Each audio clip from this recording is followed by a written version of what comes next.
பள்ளி, கல்லூரி மற்றும் பல்கலைக்கழக வளாகங்களில் விடுதிகளில் தங்கி பயிலும் மாணவிகளுக்கு உரிய பாதுகாப்பை வழங்க அரசு கூடுதல் கவனம் செலுத்த வேண்டும் என்று வலியுறுத்துகிறோம்.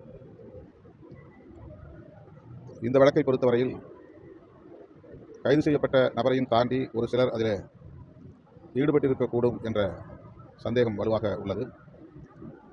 ஆகவே அரசு,